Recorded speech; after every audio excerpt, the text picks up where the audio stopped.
Sonic, the heart of your system.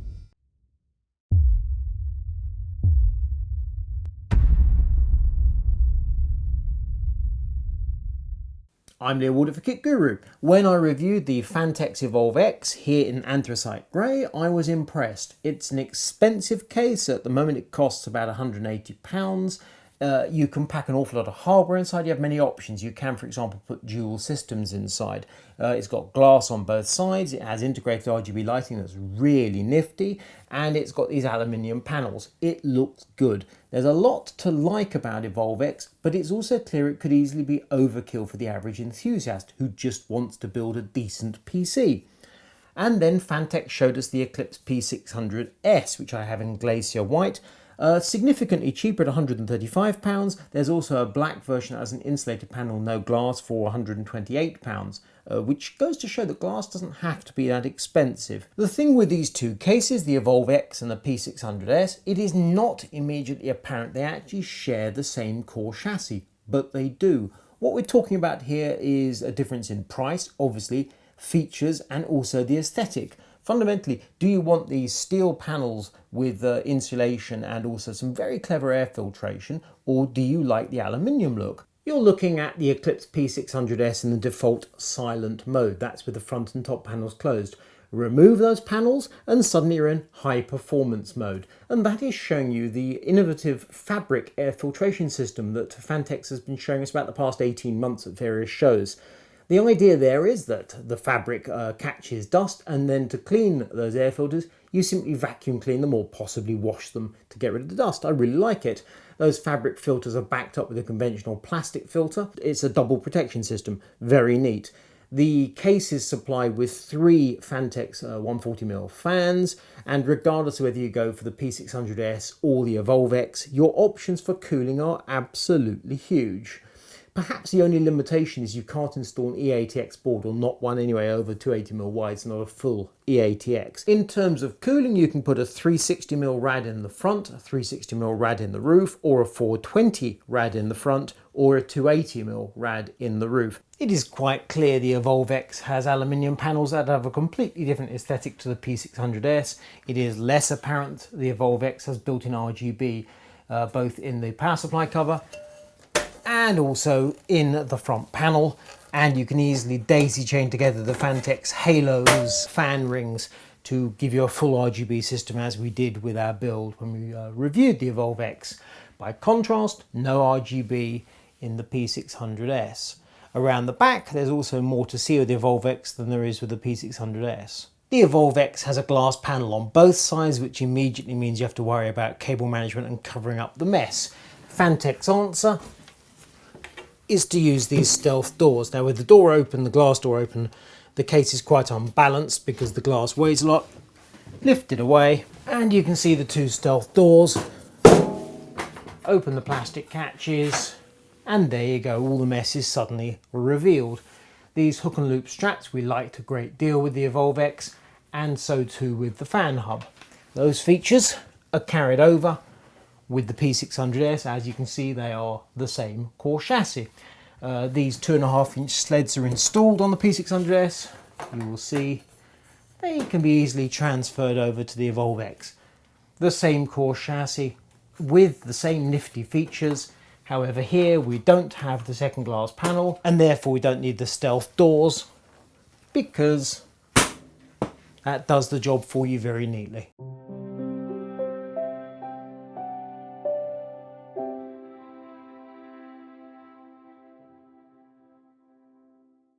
For our build, let's remove the covers. You will notice I've already installed a rad in the roof of the case. Pull off the front panel like so, and like so, and here we go. So in the roof I've got this Alphacool 280mm rad, lift out rack, dead easy to install the rad. I'm using a pair of Noctua NFA14 PWM fans. because we've got 140 units on the front and the rear, so it seems sensible to stick with 140s rather than go to 120s for the cooling. I could obviously move these fans here to the roof, but I'm choosing instead to install 2 extra fans. I prefer not to lose front intakes, even if I'm adding top exhausts. The 280 from Alpha Cool, I've got a second rad here exactly the same, so it's their nickel plated new look rather than black painted, but it is all copper. Let's just turn this around, put this back in place.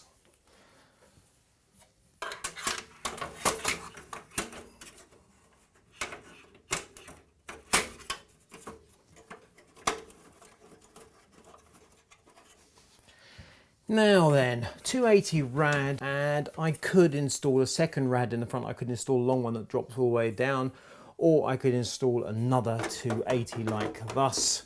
And obviously these fans, these are slotted mounts, so I can move the fans up and down pretty much as I see fit. So I could put that rad there, or I could move it up close. I could flip it so the unions are at the top. But I think it's going to make the flow awkward. So even though I could install a second 280, there's definitely the space. I'm going to have air in, air out, cooling in the roof. I'm going to mount the pump res at the front. My chosen power supply is this Seasonic Prime Snow Silent Titanium 750 watt. Because it's white, install that with the intake fan on the bottom. So the rear plate comes off.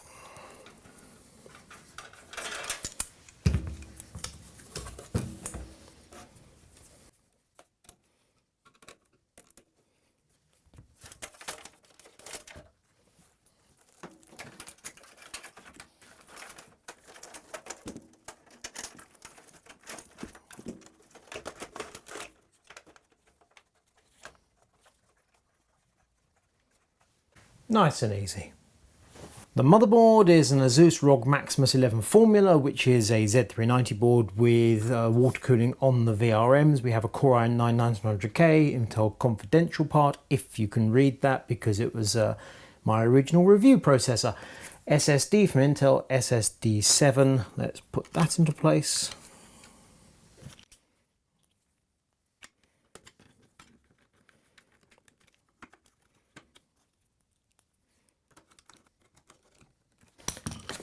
This memory here is Corsair Dominator Platinum RGB, previously reviewed, very nifty, nice RGB show in the top, but in this state quite understated. And for the CPU block, we are using this Phanteks Glacier C350IP, which fits all manner of Intel. So put the back plate in.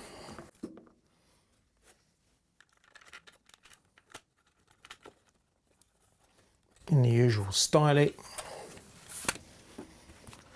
Thermal compound. 4 spacers.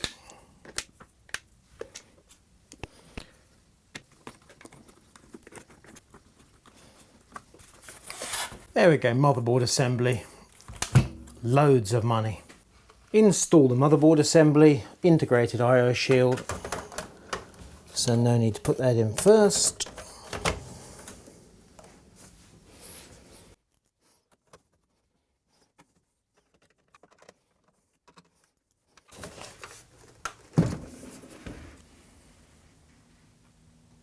Connect the front panel headers and cables.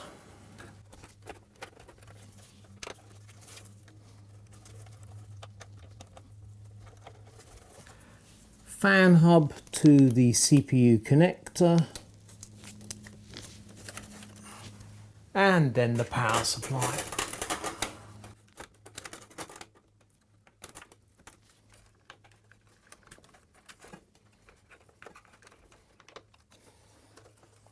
Next we have the graphics card holder.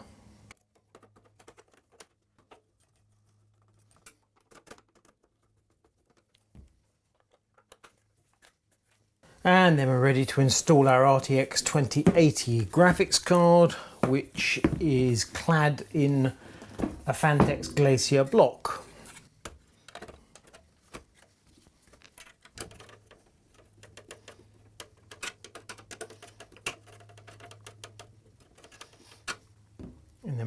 power. I really cannot decide whether that is dead level or not, but to me it looks like it has just a tiny hint of sag. The final major component is the pump reservoir, which is this Fantex Glacier R220. It takes a DDC pump. You can, if you choose, just use it as a reservoir with the blanking plate installed and then put the pump elsewhere. We can put a DDC on the back. So it happens I'm using an EK DDC, and I'm simply going to attach this to that fan there with 4 screws using the supplied mounting bracket, which has holes for 120 or 240. Obviously I'm using the outer holes for 140.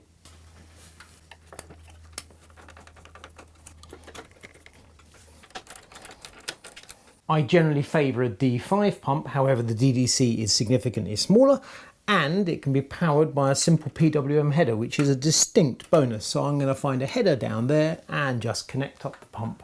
I'm only using a single M.2 SSD, so these 3 SSD sleds and these 4 hard drives stroke SSD bays are all unused. So obviously I can remove these from the PC altogether if I wish. If I was installing hard drives or indeed a load of SSDs, I'd put these caddies in here where they snap into these holes. So they just slide into place like this. Job done. That's it installed. Obviously put the drive in before you snap the caddy in place, and if you choose you can snap 2 caddies together to a double stack, so I could put these in there. Obviously that means if I want to put 4 caddies in there too, I have to start pushing the cables back, but putting 2 caddies here is just as easy as putting 1, and that means I've got 3, 4, 5 drives, easy as you like. However, I ain't doing that.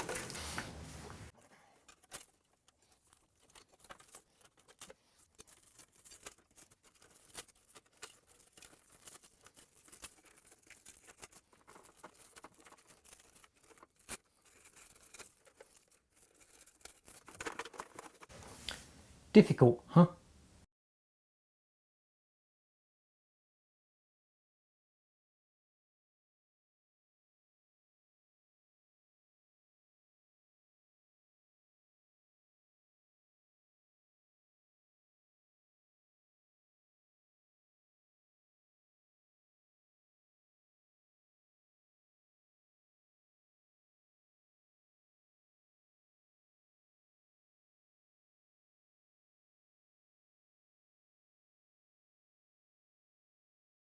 Here we go.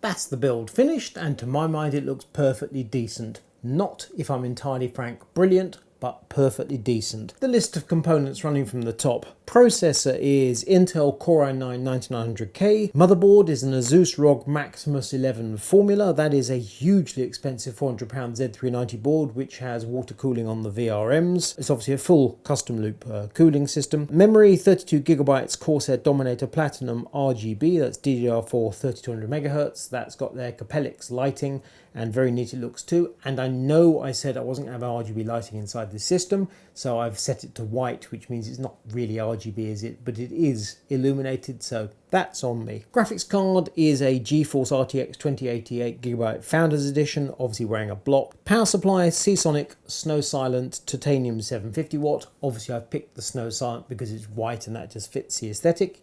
You'll note there's a window in the power supply shroud, which means you can see the power supply, which I do quite like. And the SSD is an Intel SSD 7, that's a 1TB. The list of cooling components is CPU block Fantex Glacier C350 IP. Graphics block is also from Fantex, Glacier G2080 Ti. It fits both the 2080 and 2080 Ti. This is the regular 2080. The radiator is from AlphaCool. I've gone for a Nexus ST30 280mm. I put that in the roof. When I did the Evolve X build, I put the rad in the front. I thought I'd just try it in the top this time around to see how it went.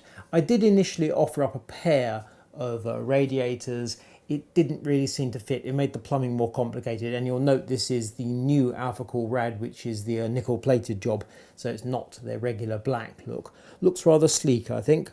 I've added a pair of Noctua fans, NF-A14 PWMs in the roof above the radiator. Obviously I could have moved the stock front fans to the roof had I chosen, but I wanted to add some more. I didn't really fancy taking the cooling out of the front, that's the truth of it, so I added 2 more. The reservoir is also from Phanteks, as their R220, and it has a DDC pump in the reservoir. You can either have it just as a res or you can have it as a pump res, so it has a DDC installed. 13mm fittings from Alphacool, 13mm acrylic satin tube also from Alphacool, and the coolant is brand new from Thermaltake and is their P1000 white opaque. It's a high-end build. It went inside the case without any difficulty, but I knew it would because when I built into the Evolve X, the hardware went in easily. This is the same.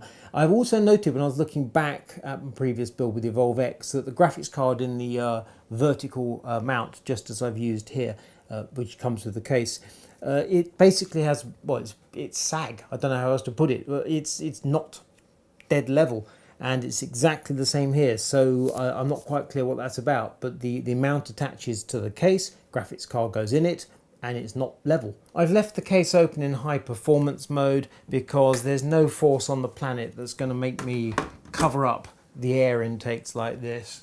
We've been moderately rude about a few cases in recent times. I'm not going to name names or any such, but go back over recent reviews where they've sort of glazed in the front panels or sealed them, and then the alternate approach is to meshify those cases thereafter. In this instance, the fabric filtration system I like, it's a good idea. Aesthetically, I think it's really nifty. The idea of closing it in makes no sense to me. Before I give you my views on the case, whether you should buy it or not, I'm going to rattle through performance, and I'll talk about the features. So performance, it's been hot here. It's been 27 degrees Celsius today, which we Brits don't typically get. Graphics card idled at 31, so only just above ambient. Under full load 51, which is what you expect to see with a custom block. And that's obviously way cooler than you get with air cooling, obviously. The CPU, on the other hand, idled at 37, which is a bit warmer than I would like to see, and went up to 79 under full load, which to my mind says all you need to know about the heat dissipation qualities of Intel processors on the desktop. That processor temperature, not best pleased about. The graphics temperature is indicative of what the case can do. The CPU temp is really a factor of what the CPU is all about. The features of the case, as with the Evolve X, it's loaded with features. You can put a load of drive bays in it. I haven't used all the caddies that came with. I didn't feel any need. The power supply just slips into place. The cable management system is superb. The hook and loop straps, the way you can unhitch them, wrap them around and hook them back with the minimum of hassle, is just wonderful. Absolutely the best cable management on the market, bar none. No doubt about it. The way the panels clip on and off and so on and so forth, excellent, absolutely excellent. The doors, love it, it's all good. The issue I have with this case is that for me it falls between two stools. So when I reviewed the Evolve X, it was priced I think at £200 or £210. You can buy it today at £180. Now the Evolve X to me sets the benchmark for the all singing all dancing case that can do pretty much anything. If you want the option of moving drive bays around and shifting your cooling wherever you want it, the Evolve X does it, and it has some really good RGB built into it, which I like a great deal. If you want to spend money on a high-end case that does a load of good stuff, the Evolve X is the case to buy, in my opinion. This is very similar to the Evolve X, except you don't get RGB. Now, I'm not going to get too hung up on RGB, but the irony is that with this build as it stands, I'd actually want to add at least some white lighting inside. There's a lot of high-end kit in this case. You can't really see it all that well. The thing is, this case, you have the option of the open panels or the closed panels, and closing the panels, as I've already said, makes no sense to me. So this is in airflow mode, and it's got the aesthetic, and it works. You don't get the RGB, you pay £135. Although, right now, you can buy this case discounted to 100. Overclockers has a sale for about a week. Obviously that's time sensitive, so therefore I'm going to say until the 11th of August. Now for £100, this case to my mind is a really good buy. I think it might only be available in one colour at the discounted price. So £135 list price. versus £180 for the Evolve X. To my mind, you might as well pay the extra and have the Evolve X. On the other hand, buying this case for £100, well, that's cheap. The snag is, and this is a problem of Phanteks' own making, is the Pro M tempered glass, which is a really good case. It's a step down from this case, but it is a really good case, is 80 quid. Now, 80 quid versus this at a discounted £100, the Pro M isn't quite as appealing. This at £135, you've got Pro M at 80, this 135, Evolve X. It's a good stack of products, and basically any of those cases will do you very nicely. Personally, I'd say for a high-end build, go for the Evolve X, get the RGB lighting, be happy. Of course, the big difference is the Evolve X is an Evolve, so you have the aluminium panels, and you either want that aesthetic or you don't. On the other hand, this, you have the fabric panels with the P600S, and you have the open look. As I've said already, if you close it up, it looks completely different, and you're going to hurt airflow without a shadow of a doubt. I also want to say it's quite clear to me that with the fabric panels, noise levels in this are relatively high. I mean, basically the fans are just there. So if you've got a decent amount of cooling installed, you're going to hear it. I'm not bowled over by the P600S. I loved the Evolve X greatly. I've always been impressed by the Pro M since the day it was launched. This to me falls, as I said, between two stools. So the Pro M, to my mind, is the entry-level enthusiast case, and it's a blooming good piece of hardware. The Evolve X is just wonderful. It's a regular sized case that includes a load of features. It includes more features than most people need. The P600S includes almost as many features as the Evolve X, but it looks quite different. However, as I've said at least once, it's the same core chassis. The function is the same, but it looks quite different. So if you want the fabric panels and you want high airflow, you want decent performance, you want loads of options, sure, the P600S will not let you down. But if the looks of the Evolve X continue to win you over, and they really do a great deal for me, I'd recommend you go for the Evolve X. Having said that, you will note there, I'm recommending one of 3 different Phanteks cases. 3 different price points, 80 quid, 135 quid, 180 quid. That's a really nice problem for Phanteks to have. If you like this video, give it a thumbs up, hit the bell button, we'll alert you to new videos as they become available. I'm Neil Woodard for Kit Guru. This is the Phanteks Eclipse P600S.